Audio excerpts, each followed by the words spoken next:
Good morning everyone! Welcome back to our channel. Itong araw na ito, isi-share ko sa inyo kung paano tayo mag-propagate dito sa ating Anthurium radicans. Kasi iisa ito na binili ko pero nagiging 3 na sila. Ngayon, paghiwalay-hiwalayin ko na. Dapat kahapon nailipat ko na ito pero sabi ko sayang. I-share ko na lang sa inyo kung paano ko sila paghiwalay-hiwalayin. Kaya ito tayo ngayon. Tapos, pagtapos nito, meron tayong ita-transplant din na yung mga pinatubo kong seedlings dito sa maliit na plastic na ito. Ito yung sili na pimiento o kaya pimiento chili. Yung madalas na tawagin natin na cherry pepper. Ayan. Kaya sana samahan niyo ako hanggang sa matapos. Sandali lang tayo dito. Kaya kung bago pa kayo sa ating channel, sana huwag kalimutan mag-like and subscribe. Tara na, umpisan na natin. Ayun, ito yung ating radicans.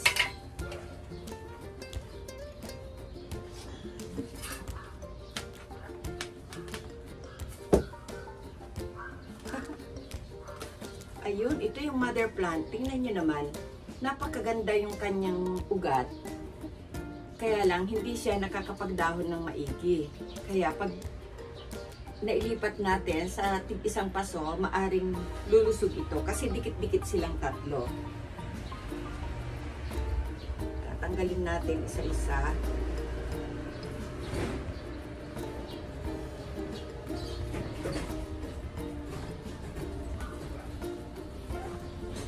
Ayun. Oh. Meron pang tumubo na air plant dito siguro kung saan lang ito nalaglag.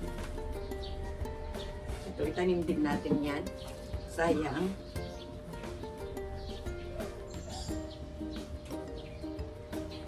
Paghiwalay-hiwalayin natin silang 3.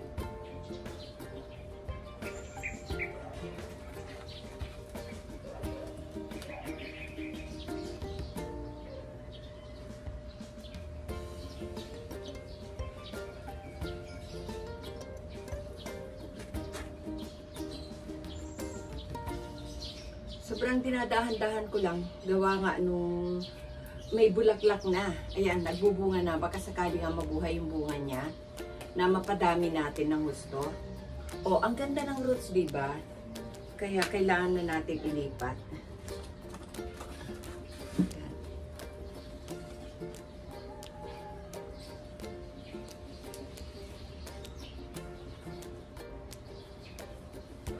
Ito yung tumubo na baby doon sa punong-puno. Yan.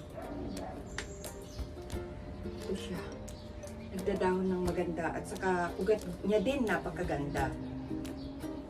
Tapos i-check natin yung kanyang soil. Kung walang problema. At itong soil na ito, ang gagamitin pa rin natin. Kasi ang ganda ng ugat niya. Kaya wag na natin palitan yung soil.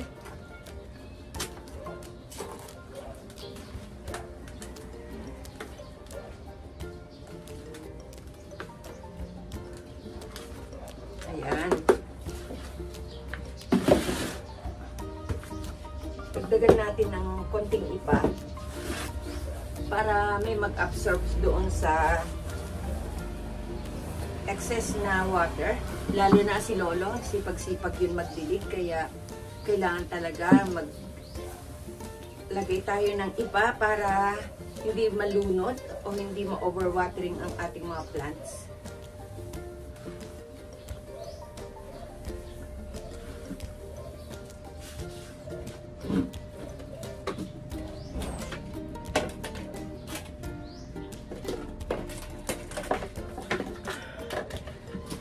Ilagay yung pinakamalusog.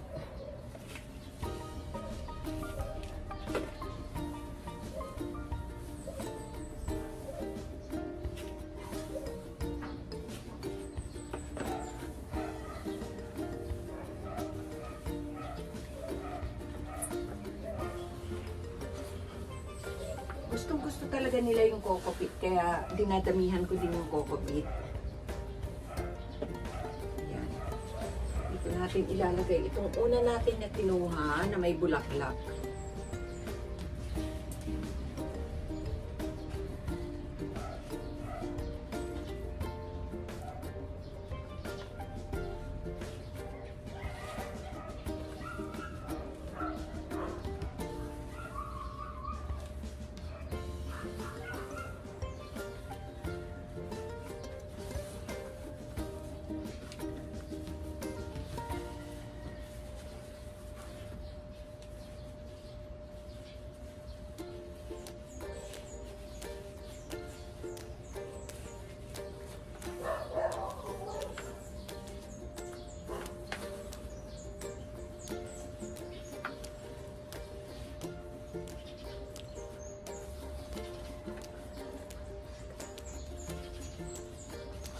itong radicans, medyo mahal pa ito sa market. Kaya paparamihin natin ito. At sa mga friend ko na nanonood sa akin ngayon at saka sa inyo na malalapit sa akin, malapit na ako mag-harvest ng big deal. At saka yung, ano ba yun? Yung orange na foliage sa anthurium ko. Malapit na ako mag-harvest. Ayun, papatubuin ko yun. At mamimigay ako ng free. Magtitira lang ako ng mga, siguro, yung buto kasi noon, nasa 200 plus. Kaya kung mabuhay natin lahat yun, kahit na 100 lang, magtitira lang ako ng 5 piraso sa akin. Yun lahat ay papamigay ko na free. Pero kung meron naman bibili, magbenta tayo, bakit hindi, di ba? Kasi ganun yung ginagawa ko, pero kapag may hihingi talaga, namimigay ako. Kasi ayaw ko naman mabigay na hindi interesado, kasi baka mamaya hindi maalagaan yung halaman, kawawa, di ba? Eh, ito, ituloy na natin.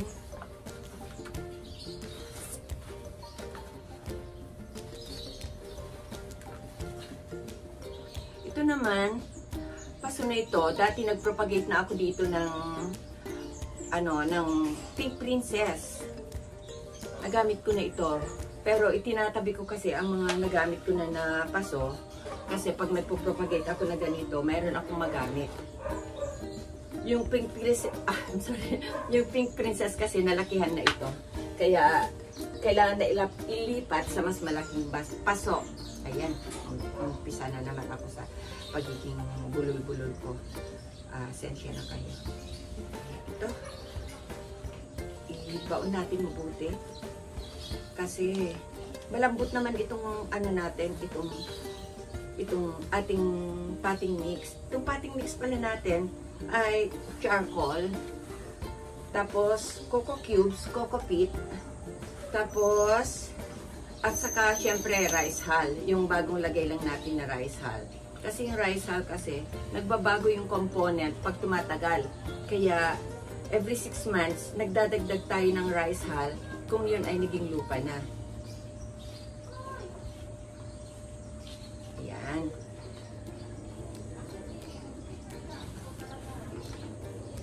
Ang mga foliage sa anthurium kasi, iba-iba yung character nila eh. Meron sa kanilang, gusto nilang ilabas yung kanilang mga ugat. Meron din naman talagang, kagaya nitong radicans, hindi niya nilalabas yung ugat niya na hindi kagaya sa ibang mga anthuriums eh. Kaya, ayun. Ito gustong-gustong nakabaon sa lupa. At saka hindi lupa yung gusto niya talaga. Yung coco peat at saka rice hull, at saka uling or charcoal. Yung gustong-gusto nitong radicans. Ayan.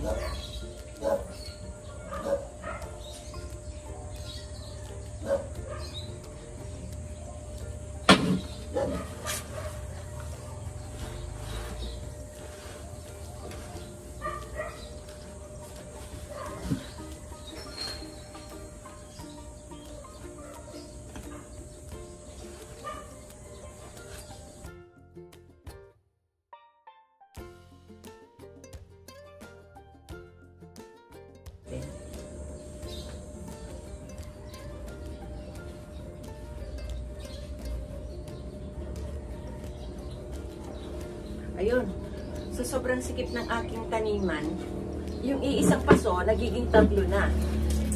O lalong sisikip yung aking taniman. Kaya nga sabi ko, pagka nabuhay, itong bunga niya na ito, ayan o, may bunga siya. Pakita ko. Ito, bunga niya. Pag nabuhay yan, umaabot kasi ng hundreds yung seeds niya eh. Kaya sabihin na natin na ang mag-germinate lang ay 50%, so nasa 50, lalong dadami na naman yung aking plants. Kaya pinamimigay ko talaga na free yung aking mga napropagate na halaman. Gusto ko lang i-share sa inyo, kaya kung binibideo lagi yung aking halaman para yung progressive nila. Tapos, syempre, hindi lang yung memories ko din sa aking mga plants kasi hindi na tayo bumabata. May edad na si Lola.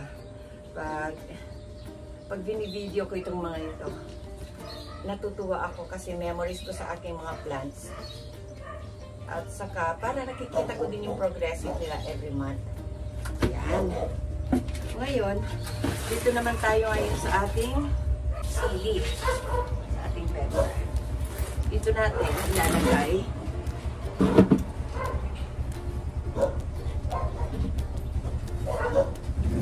medyo matigas yung mix nitong lupa na to, kaya hahaluan natin ng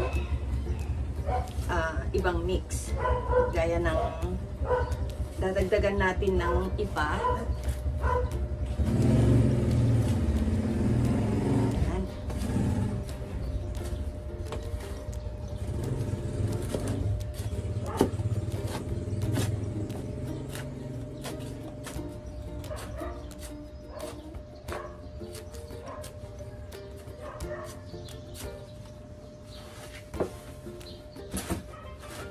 Kaya natin, ikapagin na natin para mas mahalo mabuti.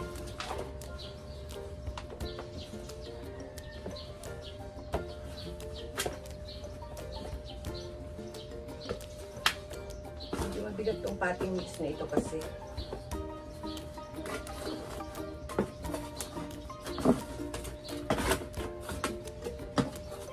Ito kasing pating mix na ito yung nabili ko na galing sa yung buhangin galing sa river, kaya mabigat. Kailangan natin dagdagan yung rice hull para mas magaan at saka para mas buhaghag.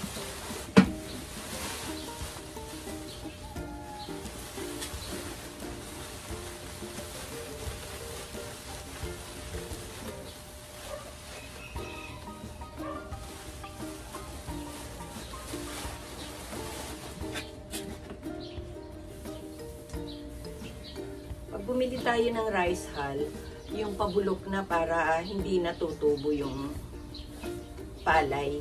Kasi kala natin, halaman din yung tumutubo pero palay yun. Naaagawan din kasi mga plants natin pag may ibang tumutubo na halaman sa ating itinanim.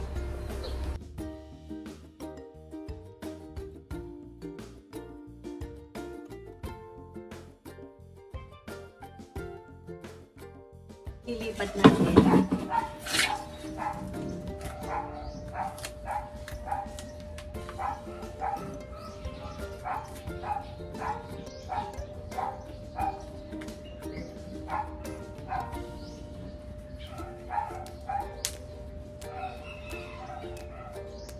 Wala kasi sa seedling tray kaya medyo ilagay natin sa lilim ito within 3 days kasi hindi ako nakabili ng seedling tray. Ihinagis ko lang sila dito sa pinagbasyuan ng food na ito.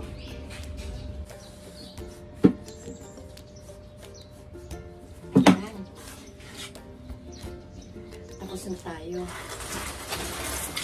Ay! Sabihin, hindi nakita ito. Hindi naman. Ayan. Lumapit ako sa camera, hindi ko na ipakita sa inyo paano ko siyang itinanim kasi bakit ba umurong ako ng umurong doon?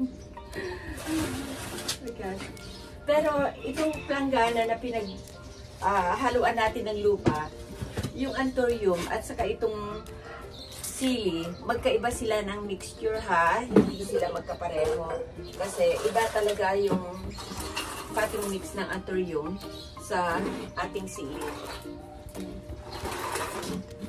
So, ito na, natapos na tayo. Maraming salamat sa inyong panonood at pag-check at pag-subscribe kay Lola.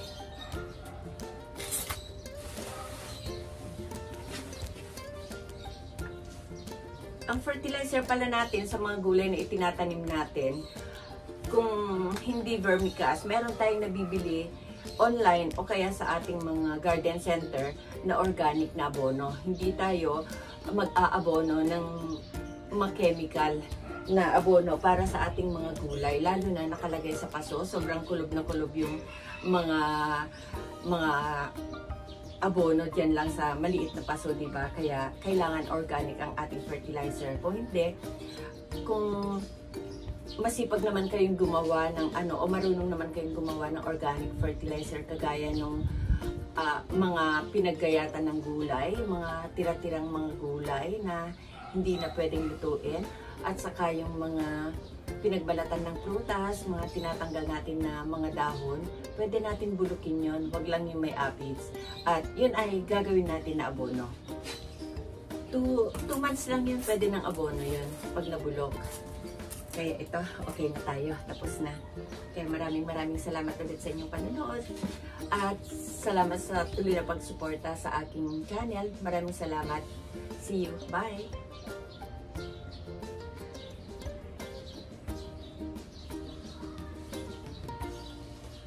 Ito nga pala, huwag natin paarawan. Kasi nagalaw yung kanyang ugat.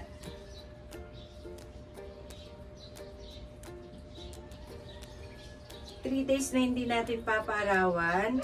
Tapos, ilagay natin sa unang paglabas niya o unang ilabas natin sa arawan, huwag yung 100% sunlight. Yung sa mayroong garden net o kaya naman sa 50% sunlight lang, huwag yung maghapon na naaarawan. Lalo pa, nakalagay lang ito sa paso. Ayan. Ang garden ko kasi ay napakasikip. Ang garden ko ay rooftop garden lang o saka terrace garden, kaya puro paso ang aking mga halaman.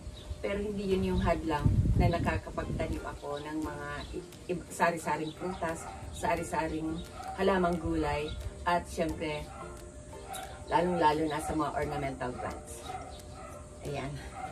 Kaya ito, iayos na natin. Maraming salamat ulit. Ito na yung ating finished product. Ito na si ating Anthurium radicans. Ayan, silang tatlo. Tapos, ito yung hindi ko na ipakita habang itinatanim ko na sili. Ayan. I-update ko kayo after 2 months. Siguradong malalaki na yung ating sili. At maraming salamat ulit sa inyong panonood. Sana huwag kalimutan mag-like and subscribe. Bye-bye!